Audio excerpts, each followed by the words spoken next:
दरम्यान नाशिकमध्येही मॉकड्रिलची सध्या तयारी सुरू आहे. नाशिक जिल्हाधिकारी कार्यालयात लष्कराकडून मॉकड्रिलच्या तयारीची पाहणी करण्यात आली आहे.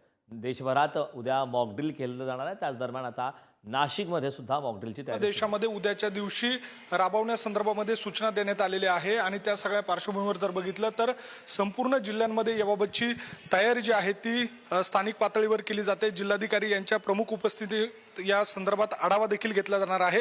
मी सध्या नाशिकच्या जिल्हाधिकारी कार्यालयामध्ये आहे आणि याच ठिकाणचा जो नियंत्रण कक्ष आहे त्यामध्ये आपण जर बघितलं तर या ठिकाणी लाऊडस्पीकर असतील, हेल्मेट्स असतील, त्यासोबतच जे आपत्तीजन्य स्थितीमध्ये जे जे साहित्य लागतं ते सगळं साहित्य या ठिकाणी आहेत आणि त्याचा आढावा एकूणच या सगळ्या दरम्यान घेतला जातोय. खरं तर युद्धजन्य स्थितीमध्ये नागरिकांनी नेमकी काय काळजी घ्यायची, जर अशा वेळेला कुठला प्रकार जर घडला त्यावेळेला सर्वसामान्य नागरिकांनी काय नेमकं करायचं याबाबतचं एक प्रात्यक्षिक या सगळ्या संदर्भामध्ये दिलं जाणार आहे आणि त्याचाच आढावा आता सध्याच्या घडीला जिल्हाधिकारी कार्यालयामध्ये घेतला जातोय. महत्त्वाची बाब म्हणजे आर्मीचे वरिष्ठ अधिकारी या सगळ्या संदर्भामध्ये आढावा घेण्यासाठी देखील उपस्थित आहे.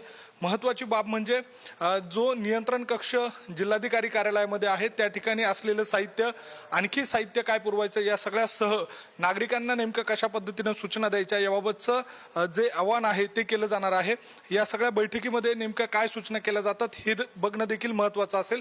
मात्र एकूणच जर बघितलं तर संपूर्ण देशामध्ये मॉकड्रिल राबवण्याच्या ज्या सूचना आहे त्या सूचना दिल्या गेल्यानंतर आता त्याबाबतची तयारी जी आहे ती स्थानिक पातळीवर या ठिकाणी सुरू झालेली आहे. व्हिडिओ जर्नलिस्ट जयेश साबळेसह मी किरण ताजने, पुढारी न्यूज, नाशिक.